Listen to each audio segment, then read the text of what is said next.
Bonjour, je suis Mathéo du jardinbiomathéo.com. Aujourd'hui, on fait la vidéo dans le bureau parce que c'est la fin du mois, c'est la fin du trimestre. Donc, j'ai beaucoup de tâches administratives à faire là, en lien avec les retenues à la source, les remboursements de TPS, TVQ, les payes, etc. Donc, ça demande beaucoup de temps. C'est moi qui fais toute l'administration pour l'entreprise. Puis comme j'ai plus d'employés, ben, c'est plus long aussi. J'étais aussi en train de compléter là, des demandes de subvention. J'ai fait 2 demandes là, dernièrement et ça se termine cette semaine. Chaque demande de subvention m'a pris au moins 40 heures chacune. Donc vous voyez que ça aussi, c'est beaucoup de temps. C'est une semaine de travail complète. C'est beaucoup de documentation à compléter avec le ministère de l'Agriculture. Ce qui fait que j'ai fait ça aussi les dernières semaines.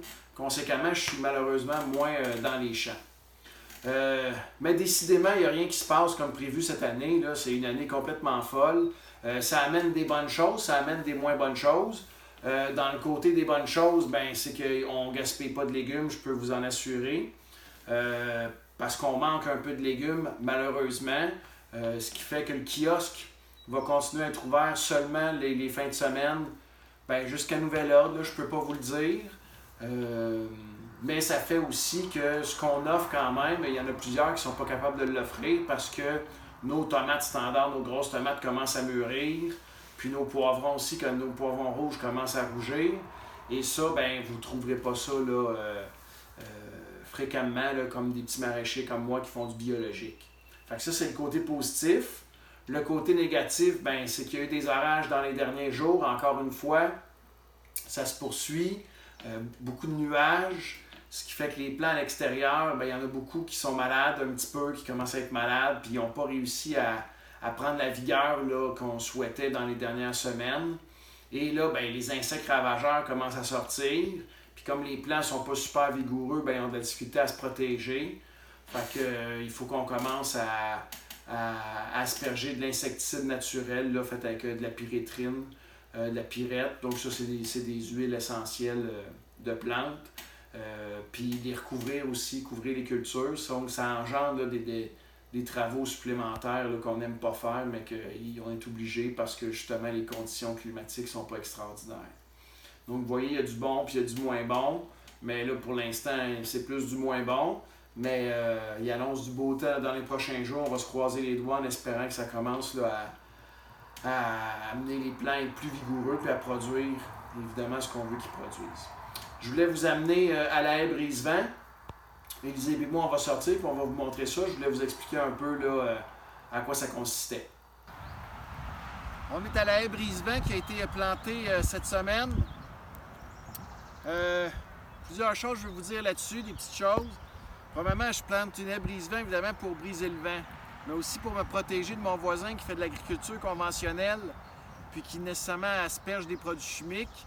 Donc, on veut éviter la dérive avec le vent, même s'ils ne sont pas supposés d'étendre quand ils ventent. Mais voilà, mais conséquemment, le producteur bio comme moi, ben, j'assume la perte de terrain parce que je perds au moins 4 mètres. Ce qui fait que c'est quand même important comme superficie parce que ma haie, elle a plus qu'1 kilomètre de long. Fait que ça fait plusieurs hectares de perdus. Voilà. Mais évidemment, il y a aussi plusieurs bénéfices à la brise-vent. Oui, ça va protéger des dérives d'herbicides, mais ça va protéger du vent, ce qui fait que les plants vont risquent d'être moins impactés par les vents, mais aussi l'hiver, la neige. C'est important pour mes serres, ça va briser le vent, ça va briser les tempêtes de neige. Dans la haie brise-vent, qu'est-ce qu'on a mis? On a mis 3 espèces d'arbres, 3 espèces d'arbustes. Donc, il y a un arbuste qui alterne avec un arbre. Au niveau des arbres, on a des érables, des chênes puis des mélèzes. Puis au niveau des arbustes, je ne me souviens plus des noms exactement, mais c'est des arbustes qui vont produire des fruits.